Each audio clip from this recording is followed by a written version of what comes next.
sebagai waktu dan tempat diturunkannya Al-Quran. Kita ketahui bahwa di antara tanda kemuliaan Ramadan, ia adalah satu-satunya bulan yang Allah sebutkan dalam Al-Quran.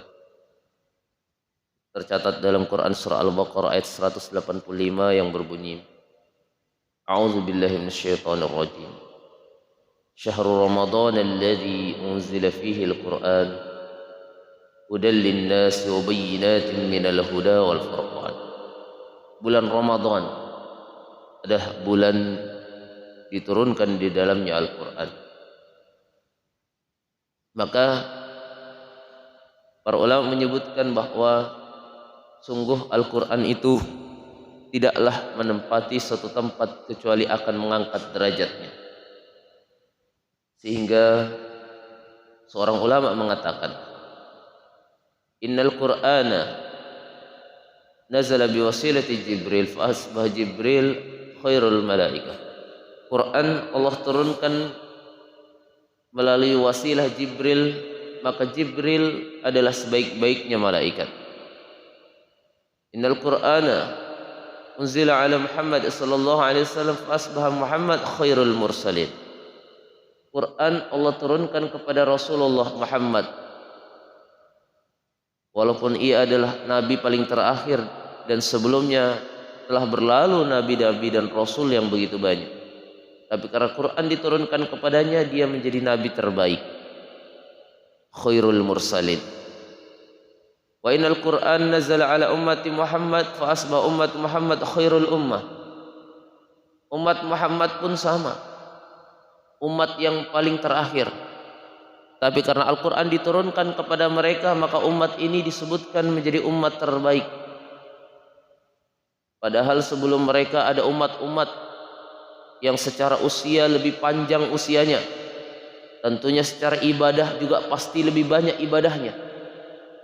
Akan tetapi dengan singkatnya usia umat Muhammad ini, dengan turunnya Al-Quran kepada mereka, Allah jadikan mereka umat terbaik. Dalam Quran surah Ali Imran disebutkan, kuntum khaira ummatin, kalian umat terbaik. Wa innal Qur'ana nazala fi syahri Ramadan fa asbaha Ramadan sayyidus suhur. Quran juga Allah turunkan di bulan Ramadan, maka Ramadan menjadi sebaik-baiknya bulan dibandingkan 11 bulan yang lain. Wa innal Qur'ana nazala fi lailatin yusamma bi lailatul qadri fa asbaha lailatul qadri khairan min alfi syahrin. Quran diturunkan dalam satu malam, yaitu malam Lailatul Qadar, sehingga malam Lailatul Qadar setara dengan 1000 bulan.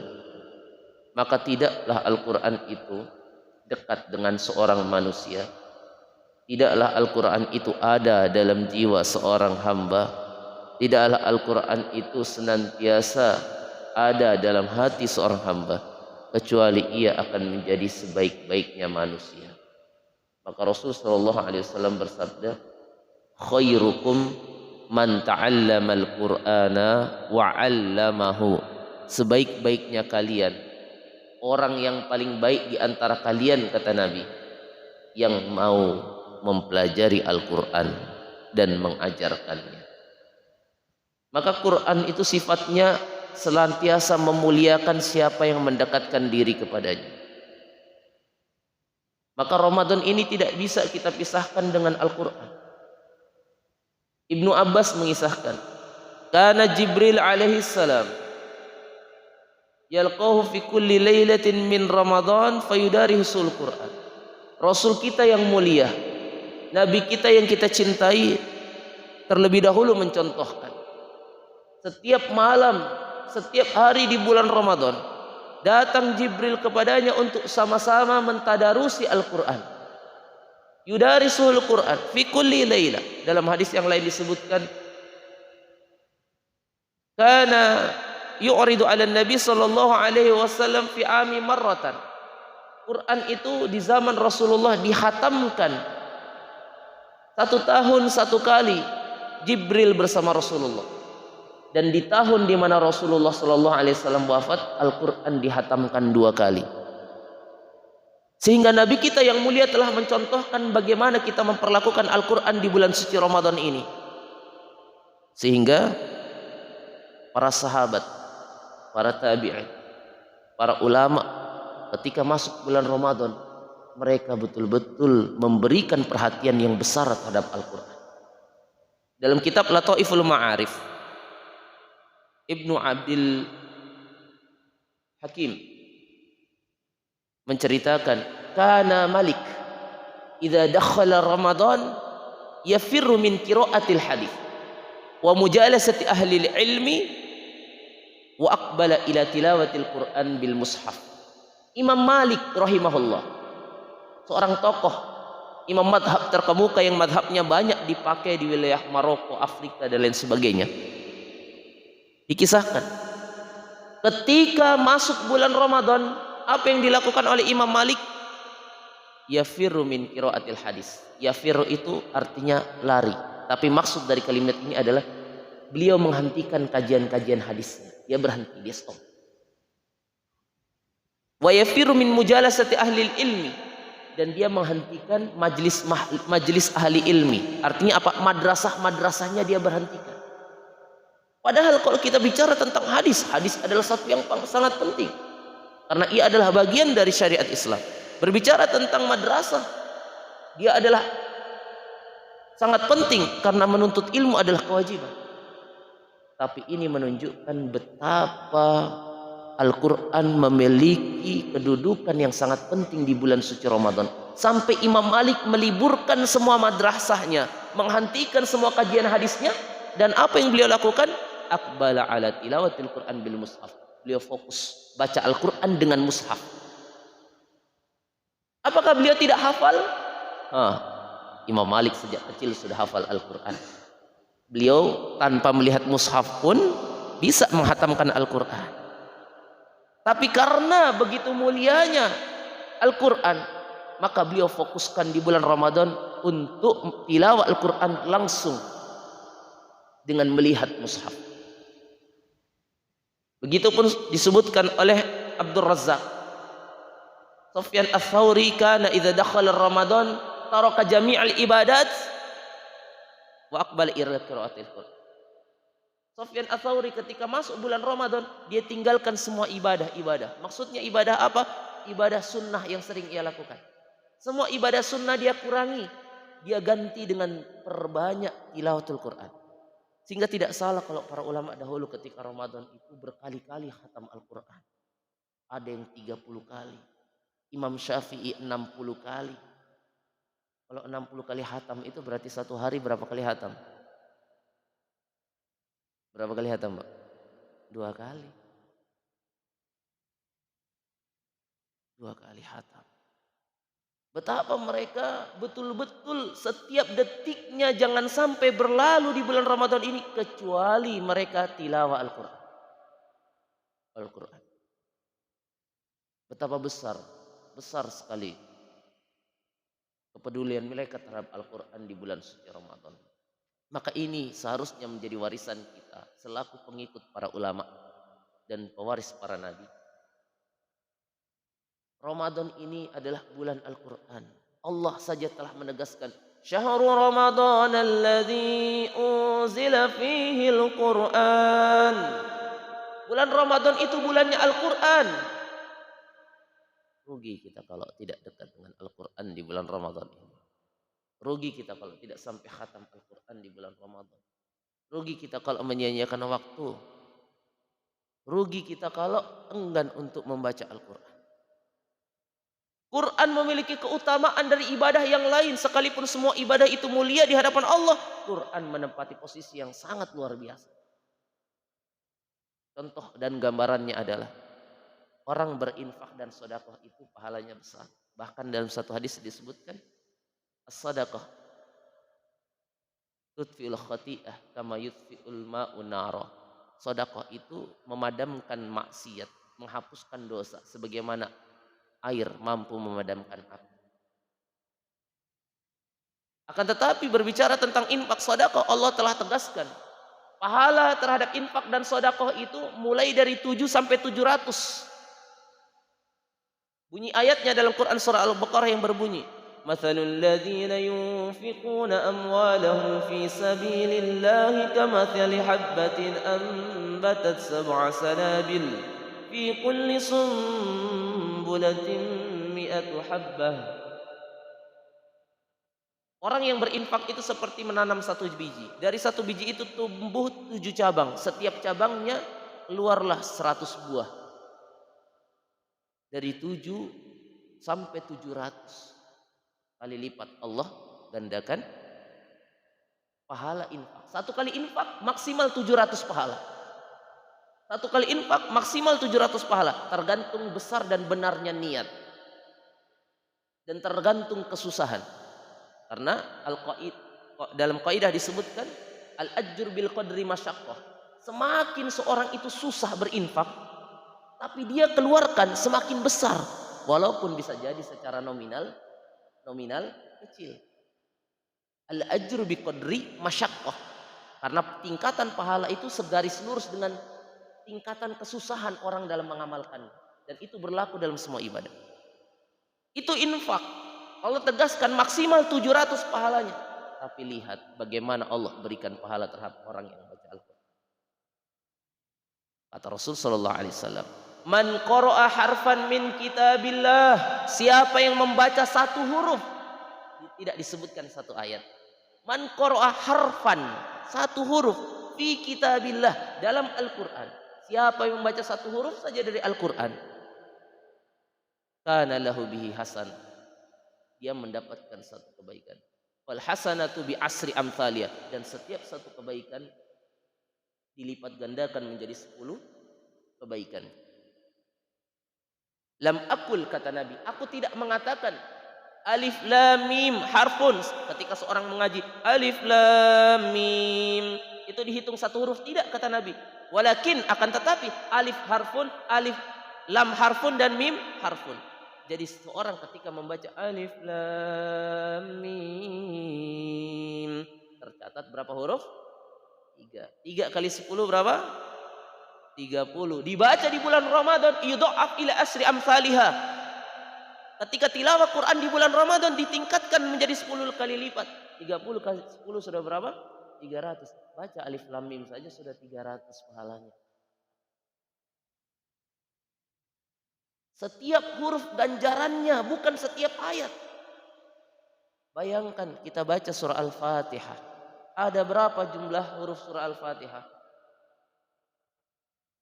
Ayo, siapa yang tahu? Berapa jumlah huruf surah Al-Fatihah? Surah Al-Fatihah ada 25 kata. Terdiri dari kurang lebih 139 huruf. Al-Fatihah saja 139 huruf. Kali 10 sudah berapa itu? 1390. Dibaca di bulan Ramadan dikali 10 lagi. Sudah berapa itu? Baru cuma baca Al-Fatihah saja. Berapa menit kira-kira kalau kita baca Al-Fatihah? Sampai 1 menit tidak? Tidak, hanya berapa detik. Allah berikan begitu besar pahala dan sangat mudah dilakukan. Limadza la naqra'ul Qur'an? Kenapa kita masih enggan baca Al-Quran? Bayangkan, Allah betul-betul memuliakan Al-Quran. Sehingga tidak salah kalau para ulama, mereka sampai menghatamkan Quran di bulan Ramadan itu berkali-kali lipat. Karena mereka tahu betapa besar ganjaran yang Allah berikan terhadap qari'ul Quran, kepada mereka yang baca Al-Quran. Padahal keseharian mereka senantiasa beramal soleh. Kita tidak ragukan para ulama terdahulu, hari-harinya senantiasa beribadah. Kalau Imam Malik saja, sesuatu yang berbau ibadah, sesuatu yang bersifat ibadah, majelis ilmu, qiraatil hadis, mengajarkan hadis, beliau liburkan untuk memperbanyak Al-Quran. Padahal majelis ilmu itu penting, qiraatil hadis itu penting, mengajarkan hadis itu penting. Tapi Imam Malik tahu keutamaan membaca Al-Quran di bulan Ramadan. Beliau fokus membaca Al-Quran. Apa iya kita beralasan tidak sempat baca Quran hanya gara-gara kita disibukkan dengan sesuatu yang sebenarnya tidak layak kita jadikan alasan? Maka para ulama menyebutkan, Kalau Ramadan ini belum mampu menjadikan kita dekat dengan Al-Quran, lantas bulan yang mana yang bisa menjadikan kita dekat dengan Al-Quran? Kalau Ramadan saja tidak mampu menjadikan kita dekat dengan Al-Quran, kalau Ramadan saja masih menjadikan kita jauh dari Al-Quran, lantas kita butuh bulan apa untuk mendekatkan diri dengan Al-Quran?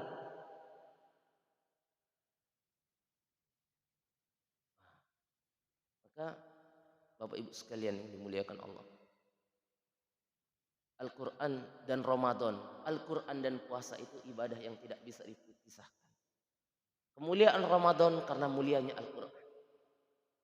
Dan kelak orang-orang yang dekat dengan Al-Quran tidak hanya di dunia Allah muliakan, tapi terlebih di akhirat nanti.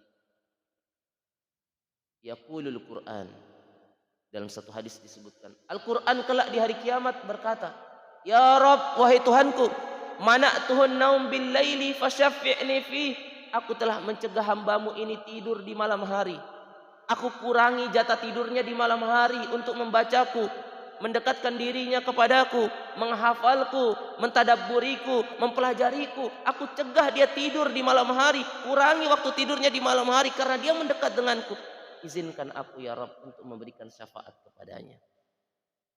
Maka ahli Al-Quran kelak mereka akan mendapatkan syafaat dari Quran yang senantiasa ia baca. Iqra'ul Quran fa innahu ya'ti yaumal qiyamah syafi'an li ashabi, kata Nabi. Baca Al-Quran karena kelak hari kiamat dia akan datang membawa syafaat kepada mereka yang membacanya. Maka ayo, baca Quran itu mudah. Dimanapun bisa, asalkan bukan di toilet, apalagi di WC nggak boleh. Haram ya. Jangan sampai kita saking semangatnya kemudian lagi nongkrong di toilet baca Al-Quran. Tak boleh, tak boleh. Tapi dimanapun silakan, di pasar bisa, di rumah bisa, di toko bisa, di kantor bisa, dimanapun bisa. Maka masing-masing kita kudu punya Al-Quran yang fleksibel. Maksudnya apa? Gampang dibawa kemana-mana. Sehingga saat ada waktu luang, tilawah Quran. Ada waktu sendiri, tilawah Al-Quran. Lagi nunggu pembeli datang, kan tidak mungkin pembeli itu datang terus menerus. Harapannya sih begitu ya. Tapi tidak mungkin seperti itu terus. Maka saat menunggu, pas lagi jeda, buka Al-Quran baca. Daripada sibuk main TikTok misalnya. Atau sibuk nonton Facebook. Atau sibuk nonton YouTube. Baca Al-Quran bulan Ramadan. Pegang Al-Quran. Sekarang apalagi lebih mudah. Ada Al-Quran di HP kita. Zaman ini begitu mudah. Zaman ini sangat mudah. Zaman dahulu di zaman Rasulullah tidak ada Al-Quran dalam bentuk mushaf. Quran masih bentuk tulisan di tulang belulang, di kayu-kayu, tapi mereka menghafal Quran. Zaman sekarang semuanya dimudahkan. Aplikasi Al-Quran berbagai jenis dan macamnya ada. Tapi kenapa kok kita susah menghafal Al-Quran? Maka mari kita introspeksi di bulan Ramadan. Ayo kita dekatkan diri dengan Al-Quran. Hidupkan keluarga kita dengan Al-Quran. Hidupkan suasana rumah dengan Al-Quran. Hiasi rumah kita dengan Al-Quran. Hias. Ajak anak-anak kita membaca Al-Quran. Pasangan kita. Sempatkan waktu-waktu. Terutama waktu-waktu sebelum berbuka. Waktu malam sebelum istirahat. Mari kita hidupkan. Insya Allah mudah-mudahan. Dengan kita meningkatkan intensitas, kualitas kedekatan kita dengan Al-Quran di bulan Ramadan akan menjadi kebiasaan. Sehingga kelak setelah keluar dari Ramadan ada peningkatan interaksi kita dengan Al-Quran. Dan mudah-mudahan dengan kita senantiasa membaca Al-Quran, ini juga akan menjadi ilmu yang bermanfaat bagi guru-guru kita. Guru-guru yang sudah pernah mengajarkan kita Al-Quran. Dulu mungkin ketika kita kecil di TPQ-TPQ, mereka yang mengajarkan kita alif, ba, ta, sa. Sampai akhirnya kita bisa membaca Alhamdulillahi Rabbil Alamin. Sampai kita bisa membaca alif, lam, mim. Sampai kita bisa membaca Qul a'udzu birabbin nas. Guru-guru kita. Mudah-mudahan pahala juga senantiasa mengalir kepada mereka. Jangan lupakan jasa-jasa guru-guru kita yang mengajarkan kita Al-Quran. Al-Quran. Karena tanpa mereka kita tidak akan bisa membaca Al-Quran.